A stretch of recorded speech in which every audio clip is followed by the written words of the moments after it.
my God, my lips are so chapped. Hold on. I need, okay. I feel like a person now. Hey guys, welcome back to this mess.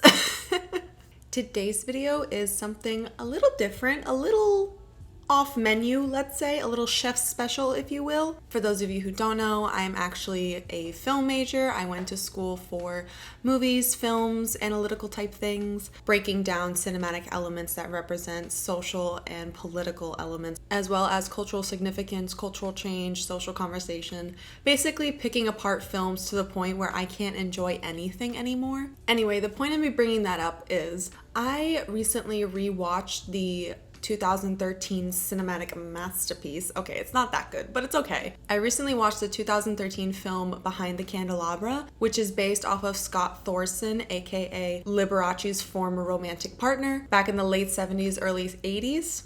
For those of you who don't know, Liberace is a famous, fabulous, and very flamboyant pianist who had a long-standing Las Vegas show until his untimely death in 1987. And the reason, one of the reasons he's famous, besides being a very talented piano player, was that he was a raging, closeted homosexual.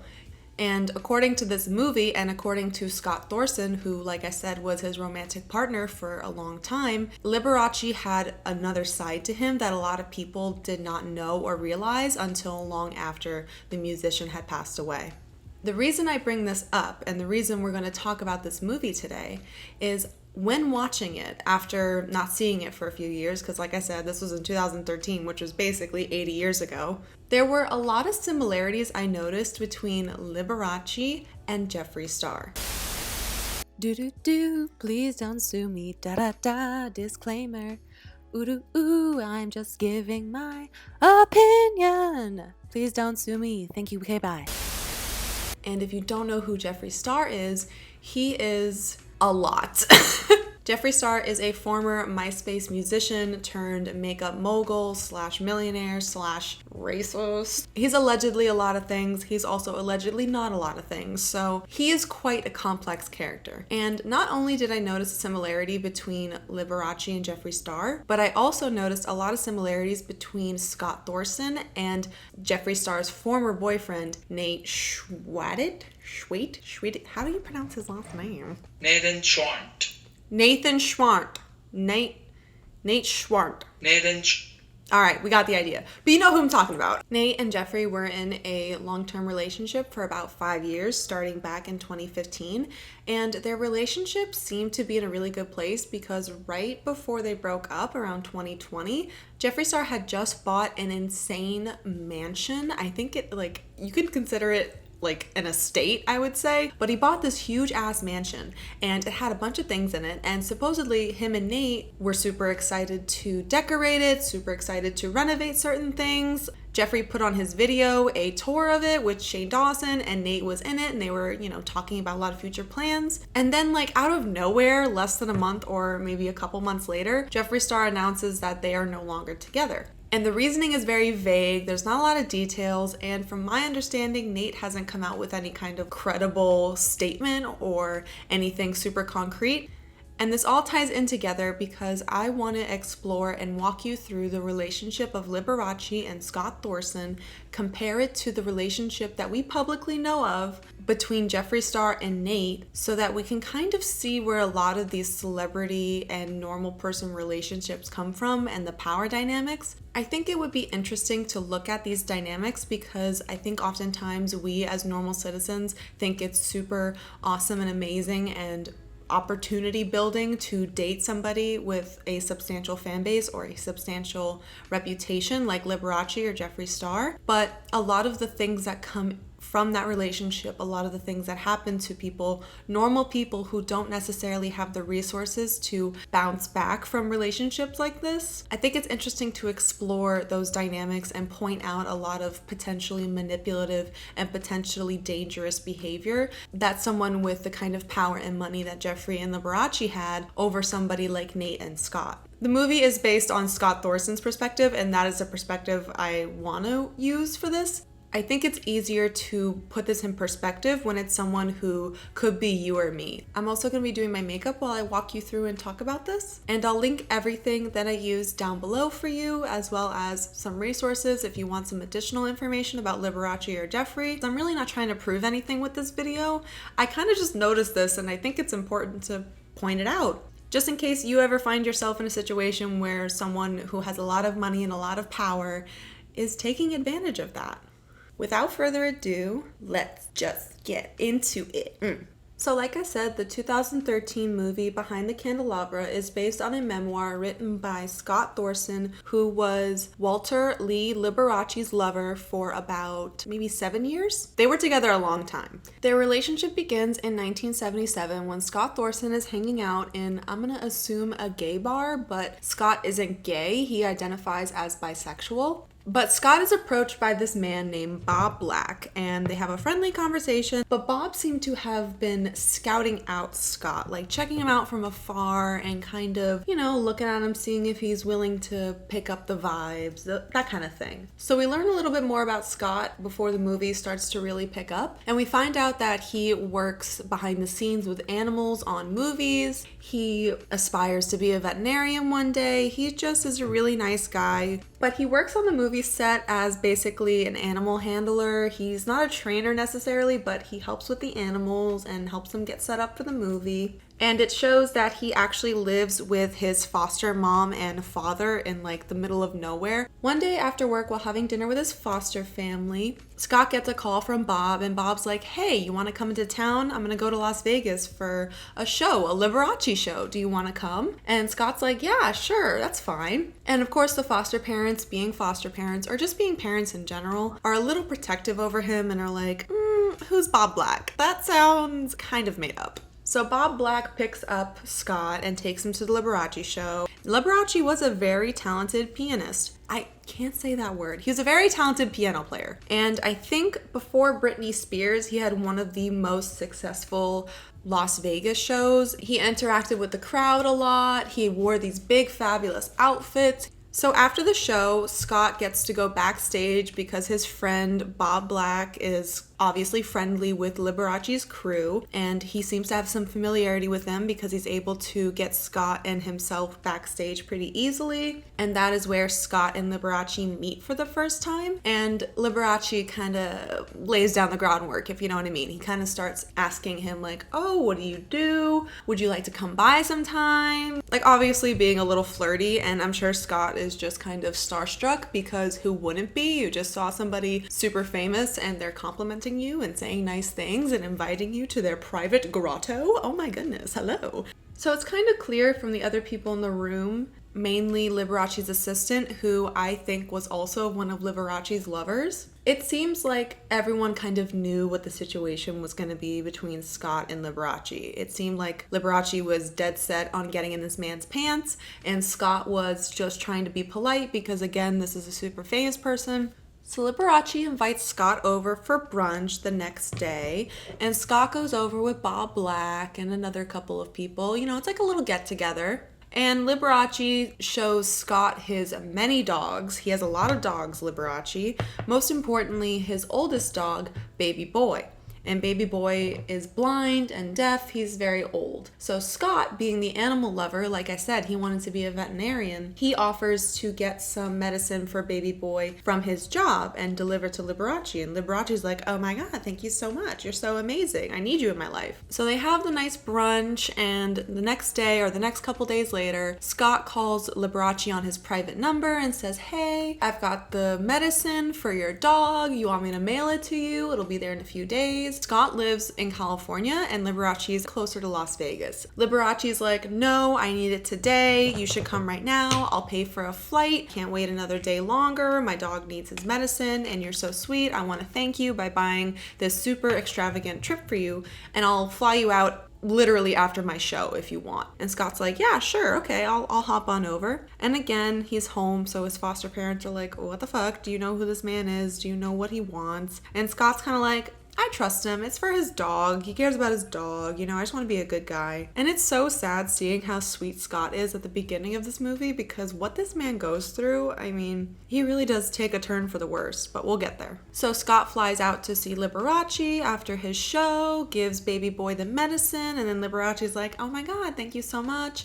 Do you want to get in my hot tub naked? And they get in his hot tub naked. Because again, Scott's just trying to be nice. He's just like, okay, I don't want to make this person upset. I want to please him. They get in the hot tub and Liberace starts basically opening up to this man, like super vulnerable, the whole works. And he's talking specifically about his apprentice and how his attitude's terrible and stuff like that. And Scott's like, okay. He's just being a good listener and just letting this man go off on a tangent. Mind you, they have a huge age difference. At the time, Scott was like 18. He was young. And Liberace was old. Michael Douglas plays him in the movie, and they really do make his ass look wrinkly. So while they're in the bathtub, Liberace offers Scott a job as his personal assistant to take care of his dogs, to just keep him company, stuff like that, and to live there with Liberace at his house in Las Vegas. Scott's like, I don't know, that's a big commitment, are you sure? And Liberace's like, yes, it's totally fine, you can stay here, you can stay there, I just want you in my life consistently and every day. So Scott's like, okay, cool. I mean, like I said, he's working on sets with animals and stuff, and in his mind at the moment, he thought, okay, I'm gonna work with this man's animals at least, so at least I'm doing something I want to do, and maybe I can have some kind of opportunity, who knows.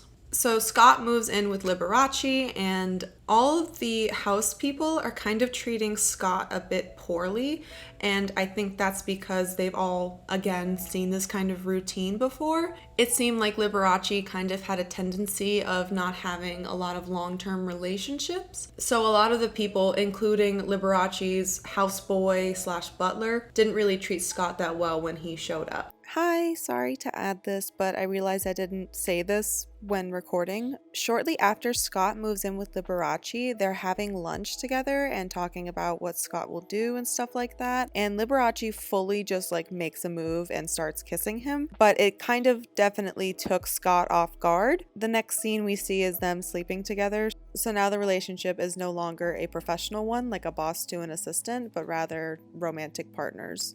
Shortly after moving in together, their relationship seems to be off to an amazing start. They both seem very happy, but something weird happens. One night while laying in bed together, Scott and Liberace kind of start talking about Scott's family situation, and Liberace makes kind of a weird suggestion of adopting Scott and saying, you know, I want to be your family, let me take care of you, let me make sure you have security in your life because nobody left it for you. So I want to be your father, your lover, your brother. I want to be everything to you. And Scott's like, oh my God, that would be awesome. Like, imagine being the recipient of all of Liberace's fortunes because you're his child. They even look into it with their lawyer and everything. And Scott tells his foster family about it, and they're like, okay, that's a bit weird. You're a grown-ass man. Why is another grown-ass man gonna adopt you? But apparently it's super legal and you can 100% do that. Along with that weird moment, Liberace also looks into plastic surgery for himself and decides to get like a full facelift. He also gets Scott to agree to getting plastic surgery to look more like Liberace because Liberace wanted him to look like his son. So Scott agrees to get this facial reconstructive surgery. He gets cheekbones, chin implant, a little bit of a nose lift. They change his whole face. And in that process, Scott gets super addicted to drugs. The plastic surgeon gets Scott hooked on basically every kind of pain medication you can think of at that time, including cocaine. Scott gets super addicted to all these drugs, and at first Liberace's okay with it. He himself also takes drugs, but it got to a point where Scott was starting to act a little aggressive, irrational, a lot of really bad things because he was doing drugs. But Scott gets addicted, and Liberace's like, okay, you can have drugs, but you can't have that much, girl, and kind of starts cutting him off in a lot of ways and starts controlling him. So we start to see a little bit of tension develop between their relationship. And as it continues, they go through a lot of life changes together. One that was super important was Liberace's mother passing away, because it seems right after she passes away and they have the funeral, Liberace says to Scott, "I'm finally free." Before, Liberace really didn't let Scott go out too much, and he wouldn't go out himself. He's also doing shows like 5 to 6 nights a week, so of course he probably doesn't want to go out on his 2 days off. But Scott is always like, "Oh my god, let's go out, let's go do things," and Liberace's like, "No, I'm tired, let's not." But right after his mom passes away, Liberace starts to get a little more adventurous, and one night while they're out and about, Scott and Liberace were a little drunk and decided to go to a basically underground sex club out of a video store, where they have like secret behind the scenes, behind the red door kind of spaces where people could exchange company with each other. But that particular night when they go to this video sex shop place, Scott gets a little too high on drugs, a little too drunk, and he starts making a big old mess of himself, throwing up everywhere. Meanwhile, Liberace, the famous Liberace, the award-winning first person to ever look at the camera in television history, that is true, this man has his wiener in a glory hole in the back of a video shop. According to Scott, Liberace had quite the libido and would have sex often, and he even said at one point in the movie that Liberace can't even go through one show without thinking about sex or needing to have sex in between everything. So the next morning after this whole event, Scott wakes up to Liberace super pissed off because Scott made a big scene, and Scott's pissed off because Liberace is potentially risking his whole career in order to get off at a random club in a random part of California or Las Vegas or wherever they are. So they have a moment in their relationship where it's like, okay, I can't go to sex clubs anymore and you need to stop doing hard drugs. And Scott, behind Liberace's back, starts pawning off all the gifts that Liberace gave him, which, let me say, Scott got a lot of shit from Liberace. Gold rings, gold bracelets, gold everything. Like, Liberace was an extravagant person, and he gifted Scott a lot of things over the years. But Scott was using those gifts as currency in order to get more drugs, because Liberace had cut him off and he couldn't afford to go to the plastic surgeon for prescriptions, so he went to the streets for cocaine. As their relationship continued, however, it became very clear that Liberace and Scott weren't really getting along anymore. They tended to fight a lot. So sometime towards the end of their relationship, Liberace kind of suggests that maybe him and Scott should look into potentially having an open relationship, and they can both kind of see other people, but obviously still be together. And Scott's like, okay, sure, if that's what you want, if that'll make you happy, I don't mind, whatever. And Liberace's like, great, awesome, love it. Well, no, did not love it, hated it actually, resented it, got really aggressive about it. Because shortly after making this arrangement, Liberace starts attacking Scott and saying, who are you having sex with? You going to see that guy? And blah, blah, blah. Completely forgetting that Liberace said that they both could have an open relationship, and was getting very protective over Scott seeing this music person, because Scott decided to start writing music while being in a relationship with Liberace. So quickly after this fight, Liberace and Scott agree to not have an open relationship and instead decide to work on their monogamous relationship. And that kind of doesn't work because, again, they kind of start to resent each other. Scott becomes very emotional and angry about the fact that he lost basically his identity to Liberace. Their relationship became so intertwined to the point where Liberace still employed Scott, but instead of being his personal assistant, he was a part of Liberace's show. He would drive the limo out on the stage at the beginning. So it wasn't like they just saw each other at home, they saw each other at work. They were very involved with each other and got on each other's nerves constantly. So after the open relationship thing didn't work, after the drug addiction and sex addiction didn't stop, Scott and Liberace would constantly have fights. It just became a part of their new normal. And one day, Scott, he gets a call about his foster mom saying that she unfortunately had passed away and there's going to be a funeral soon. So Scott goes to tell Liberace this, but he kind of catches Liberace basically scoping out his new prey, if you will. The opening act for Liberace featured a lot of young dancers. It was like a dance group, and one of them really caught Liberace's eye, so much so that Scott noticed it immediately. Liberace doesn't really keep things subtle, let's say. He's a man of finesse, showmanship, penis. So Liberace starts laying down chum for this new guy right in front of Scott, and Scott's kind of pissed off because he's recognizing it because it's the same thing that happened to the other guy, Liberace's apprentice, from the beginning. So now Scott kind of is understanding where the other guy was coming from and realizing that his time with Liberace is starting to come to an end. Scott decides to go to the funeral alone and leaves Liberace at home, and Liberace's like, oh my god, no, go to the funeral. I can't because I have the shows. Liberace also had the Oscars going on at that time. He was going to perform. So Scott was like, okay, I'll just go by myself. You hang out here and, I'll see you in a few days. So Scott goes to the funeral and he comes home to find Bob Black, the same guy from the beginning, hanging out at Liberace's estate where Scott lived. And Scott was like, what are you doing here? Last time I saw you, you were setting me up with Liberace. Are you trying to now move me out? Scott finds out that Liberace had cheated on him with that guy that I talked about. That's the opening act for Liberace. And it's one of those things where, like, your partner's cheating, you ask them respectfully, hey, are you cheating on me? And then they don't tell you the truth and proceed to cheat on you, even though you gave them an out. It's one of those. So Scott understandably loses it and starts breaking a bunch of things while Liberace is home. And Liberace's team is like, we gotta move you out of here.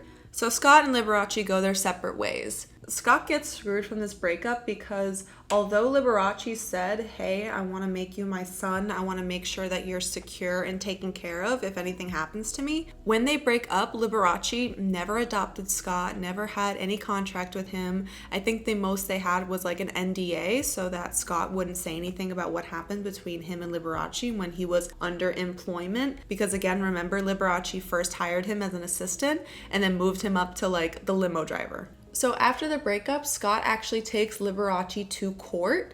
Well, a litigation room. Like they don't actually go to court. They try to handle this privately and civilly because remember, Liberace is not out as gay. So if in public court records it shows that Scott is claiming they had a sexual relationship, they had a basically marital relationship without the license, that might make people not like him and not want to come to his show because no one liked the gays back then.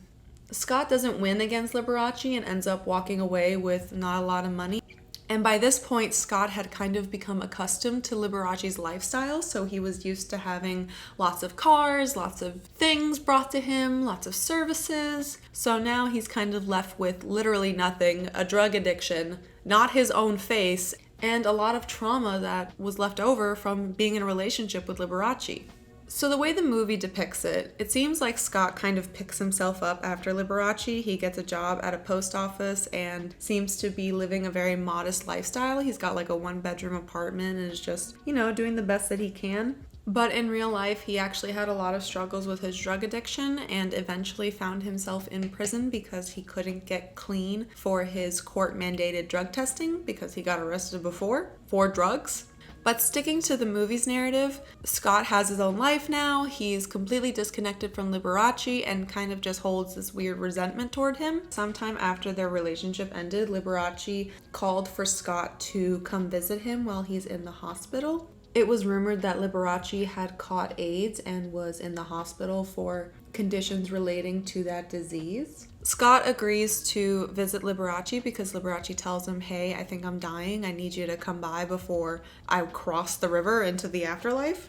Scott is a little hesitant to go see Liberace because this man kind of ruined Scott's life, but he does eventually agree to go and visits Liberace in the hospital. He's, in one of those things where he's like on his way out, but not yet. While at his bedside, Liberace tells Scott, I'm sorry that things ended the way they did.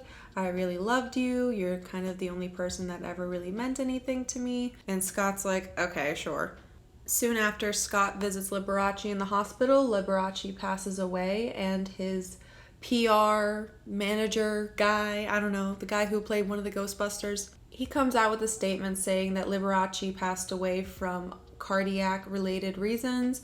And that is where our movie ends, with Liberace's fabulous funeral, and Scott sees this whole projection of Liberace when he was at his best and when he first fell in love with Liberace. But you're probably wondering, what does this have to do with Jeffree motherfucking Star? So now that we've got the summary of Behind the Candelabra in our minds, I'm gonna start going through the similarities I noticed between Liberace, Jeffree Star, as well as Scott and Nate. So one of the big things you probably picked up on when I was going through the summary was that Jeffree Star and Liberace both seem to be big lovers of small, yappy dogs. It's shown in the movie that Liberace has a ton of dogs, as I mentioned, and it wasn't a secret. He was very open about his love for animals and his love for his dogs. Similarly, Jeffree Star has, I think, like 9, maybe 8 dogs. They're all Pomeranians. And Jeffree has posted about and talked about how much he loves his dogs all the time. When a few of his dogs had unfortunately passed away, he talked about it. It was even featured in the Shane Dawson, Jeffree Star Conspiracy Palette documentary. And it's kind of a thing with people who are in that level of fame and fortune that they tend to have a lot of animals because they can't really have a lot of people around too often. They live very extravagant, extreme lives, and in Liberace's case, it was because he was a closeted homosexual and couldn't really risk having just anybody in his life. But with Jeffree Star, he's mentioned numerous times that he often feels like people he brings into his life take advantage of him and they use him for his money or his fame, what have you. But they both had this extreme love and fascination with animals, along with this desire to look super fabulous and be super flamboyant. Liberace was known for his incredibly extreme and super expensive costumes he would wear on stage. Similarly, if you've seen any of Jeffree Star's videos, you know, he tends to wear a lot of designer, if not only designer. He has a lot of Gucci and all of those kinds of things, and is known for kind of being like Gigi Gorgeous, like these super fabulous people who always have the most expensive everything. And this is more of an opinion, but it seems like both Jeffree and Liberace had this kind of holier than thou, better than you mentality about themselves. You often hear Jeffree Star boast and brag about the fact that he is self-made, which is impressive and, you know, something to definitely be proud about. But he says it almost as like a rebuttal to anything, like, I'm self-made. Oh, you asked me about the weather? Well, I'm self-made. Liberace was similar in that he would always talk about and brag about his many achievements, his Oscar performances, his connections to other famous people, but they both name drop a lot. They both make it seem like they're super important and powerful, and they are in their own respects. I mean, Jeffree Star is a very successful, or was. Jeffree Star Cosmetics is a very profitable and well-known brand in the makeup community, the same way Liberace was super well-known in the music and entertainment industry. Something else that I thought was interesting between Liberace and Jeffree Star was that they both actually ended up in a career that was different than what they had planned. Liberace talks about all the time where he thought he would be an actor, and being a pianist or a musician never really occurred to him. He always wanted to be in the movies. In the same way that Jeffree Star had always wanted to be a musician, he started out as a musician, but then transitioned to makeup when his music career died. Not to be mean, but like, it's gone. In the Shane Dawson documentary, they take a moment to talk about their sex lives, and similarly again to Liberace and Scott, Jeffree said that they have kind of an open relationship when it comes to sexual partners, especially when they're traveling. If Jeffree and Nate find someone that they both think is attractive and is down to clown with them, they would have sexual intercourse and have sexual activity with other people. Now, we don't know the extent to this, as it's kind of cut off, or the subject is kind of changed in the series, which totally understandable. That's their business. We don't need to know. But it has been put out there that they had somewhat of an open relationship when it came to having fun and being on vacation. And similarly, Liberace kind of asked Scott, hey, do you want to have an open relationship with me? Continuing with the similarities between Nate and Scott, both Scott and Nate had worked with animals before getting involved with their super famous partners. Scott was an animal handler on movie sets, and Nate was actually working in a pet store before meeting Jeffree. And they were both from like the middle of nowhere. Nate is from someplace in Michigan. Scott grew up on a barn in the middle of Wisconsin. So both of these guys came from very humble, very bare bones beginnings. Another similar thing between Nate and Scott was that they both ended up working for their significant other in some capacity. As mentioned before, Scott started working for Liberace before they actually started really seeing each other or kind of initiating the relationship. Whereas Nate started working for Jeffree as a response to Jeffree Star Cosmetics probably becoming really big, and Nate probably wanted some kind of income to keep himself busy while he's in California and not mooch off of Jeffree the whole time. And in another way, they're similar because both Scott and Nate gave up their life wherever they were to go join Jeffree or Liberace in their world. Like Nate moved out of Michigan and lived with Jeffree Star basically at the start of their relationship, and Scott moved in almost immediately with Liberace in his house in Las Vegas. So it's interesting to see that both of them kind of gave up their, I wouldn't say financial freedom, well, kind of, right? They kind of gave up their locational freedom in that they really weren't allowed or able to live apart from their partner, kind of putting the other person more in control. Liberace and Scott also went through a lot of life changes together because, like I said, they were together for 7 years and they both had seen a lot of shit together. In a similar way, and this is something that I've had a conspiracy about in my head for a long time, Nate and Jeffree went through a lot together. Not so much in like family passing, although they do mention that they both were going through some extreme times when Jeffree published his breakup video about their relationship. But I'm talking more so about the scandals that Jeffree was involved with. Because if you don't remember, Nate has basically been with Jeffree since the beginning of Jeffree's relevance on YouTube, since the start of his like makeup career on YouTube. And he was there with him through Dramageddon 1, he was there with him through Dramageddon 2, even though he wasn't fully involved in that, he kind of just inserted himself, Jeffree Star. But Nate was there behind the scenes with Jeffree when a lot of this stuff was going down. So he's got a lot of insider information in the same way that Scott knew a lot of insider information about Liberace. Like how he's actually gay, or that he wears a wig, or that he's had plastic surgery. Like Scott knows a lot about those things. So by this point you're probably wondering, okay, and what of all these similarities, Michelle? Why do we care? They broke up a couple years ago at this point.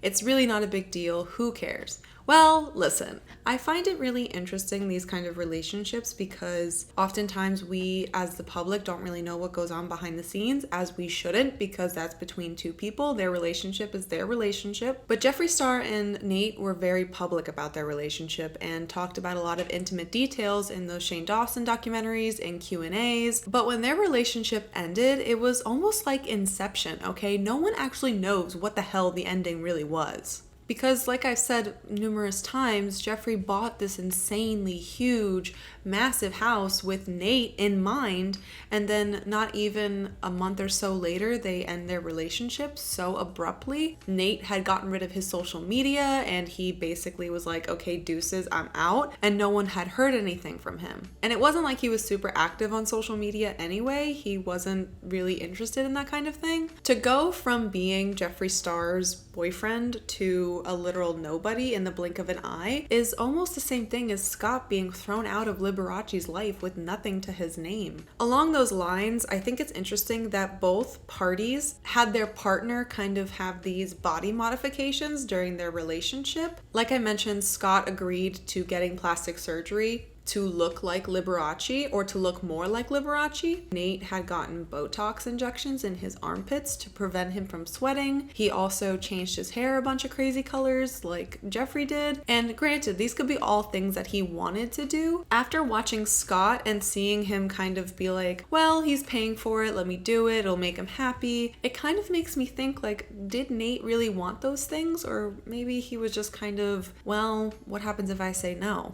And with influencers basically becoming this generation's versions of celebrities, it's not uncommon to see people who have large social media followings or have a lot of influence start dating people who are more on the normal side of the internet spectrum. They're more on the user side than the creator side. Recently, Keemstar, a man so short and stout even teacups are jealous of him.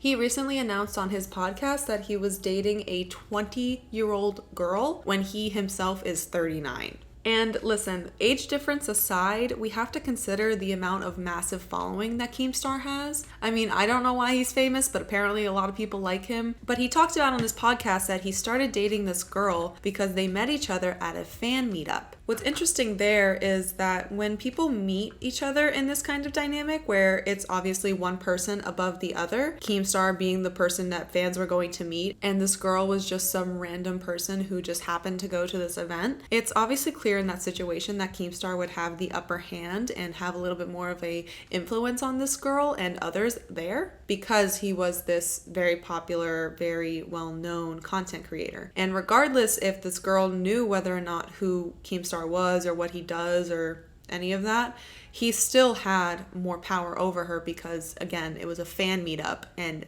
he's not a fan, he's the person you meet up with. But you see in a lot of these situations where fans are meeting somebody that is super powerful and super rich and popular, they kind of have this like instant need to please and appease these people to make them want them to like them. The same way that Scott kind of felt the need to say yes to Liberace no matter what because he wanted to make him happy, he wanted to please him. And it's not necessarily for like clout or for riches or for whatever. Sometimes it's just like, oh my God, this person's really famous. Let me make sure that they're happy because who knows what they could do to me. Just to wrap this up and give my final 2 cents on this thesis I guess I've put together, I find it very interesting that people like Jeffree Star, like Liberace, Keemstar, Jake Paul, James Charles, all these influencers who kind of constantly find themselves in this weird dynamic with people and relationships. Because I think one of the many things we can take away from Behind the Candelabra is that Liberace, whether he realized it or not, used his power and status as a way to kind of convince Scott and these other guys that they needed to be in his life in order to make anything of themselves, in order to live comfortably, in order to be successful and happy. In the same way, a lot of these influencers tend to use their power, status, follower count, etc. as a way to kind of manipulate the system, manipulate their fans. I mean, there was even that video of, what's her name? That dumb bitch from TikTok. She dances terribly. What's her name? Too many to count. Let me think.